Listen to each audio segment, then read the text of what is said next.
Boa tarde, tudo bom? Hoje nós temos o nosso jornalzinho. Você está curioso para saber sobre o que vamos falar? Pois é, hoje nós temos mais dois conteúdos. E hoje nós vamos falar quem? Eu? É um dos assuntos.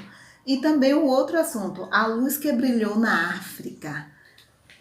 Qual será? O que tem esses conteúdos para nos ensinar na nossa vida atualmente? Olha bem. Quem? Eu? Você já ouviu falar de Saulo? Pois é. Saulo, ele era cristão. E ele gostava de fazer as coisas de Deus. Mas ele tinha ouvido, visto falar de Jesus, viu dos seus milagres e tal. Mas ele não queria de jeito nenhum fazer e seguir a Cristo. Ele queria ter aquela religião no qual ele podia fazer o que ele queria, o que ele achava que era certo. E um certo dia, ele resolveu perseguir os cristãos, aqueles que seguiam a Jesus, como Jesus fazia. E aí, ao seguir a Jesus na estrada de Damasco, ele viu uma grande luz. Essa luz afetou a sua visão e ele ficou sem conseguir ver. Era como se tivesse escamas de peixes sobre os seus olhos e ele não conseguia ver. E ali ele ficou lutando com Jesus, né? Porque ele não queria entender que para seguir a Cristo tem que ser um cristão verdadeiro. Ele queria seguir as suas normas da sua conduta antiga. E aí ele começou a ficar desse jeito, mas Ananias, um cristão verdadeiro, que fazia a vontade de Deus, foi até ele e orou com ele. E depois de orar, depois de 3 dias, sem enxergar nada, e depois da oração de Ananias, ele voltou a ver, a enxergar novamente. E aí agora, ele percebeu que a forma que ele fazia não estava correta, e sim do jeito que Cristo fazia. E ele resolveu ser um cristão de verdade. Ele era o perseguidor, agora ele ia se tornar um perseguido, né?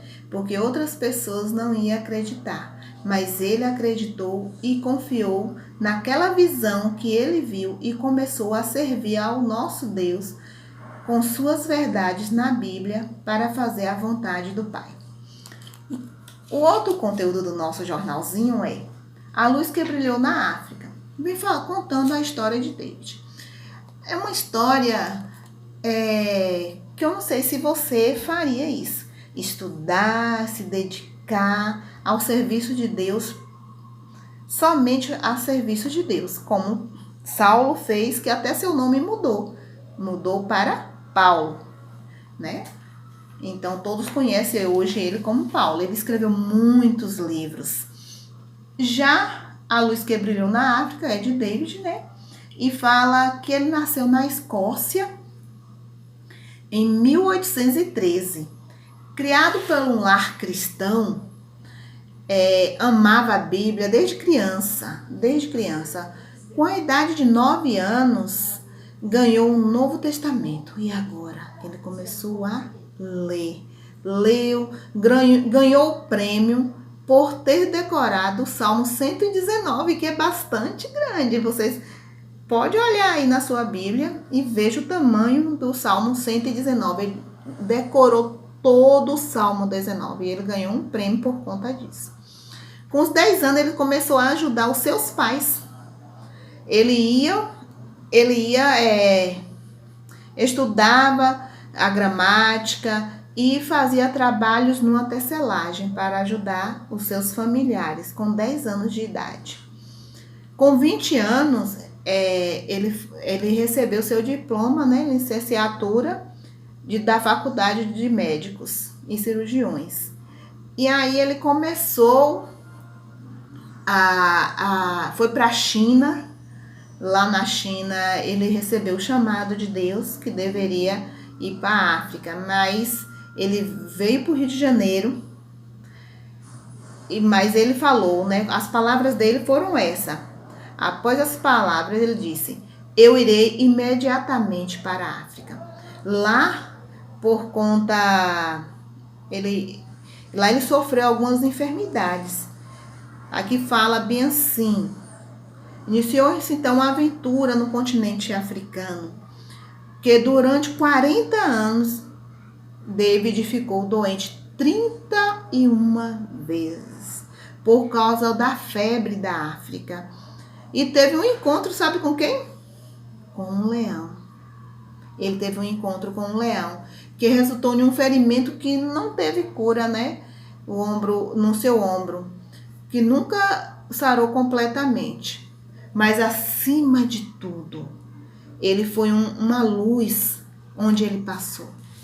Foi no Rio de Janeiro, foi na China, foi para a África para falar do amor de Deus. Deixou tudo em favor de ajudar o próximo, com suas habilidades, com seu conhecimento, para fazer o que Deus manda, ide e pregar o evangelho a todo o povo e toda a nação. Esses dois homens de Deus, Saulo, que tinha seu nome Saulo, que mudou o seu nome para Paulo, recebeu o chamado do ide e foi. E também David, que saiu também do seu convívio, do seu conforto, depois de fazer uma faculdade árdua, ajudando a família. Mesmo assim, ele resolveu colocar Deus em primeiro lugar. E você, tem colocado Deus em primeiro lugar? Você faria o mesmo que eles dois fizeram? Não sei, mas Deus conhece o seu coração e sabe. Que Deus te abençoe. Obrigada por assistir mais esse jornalzinho de hoje. Fiquem todos com Deus.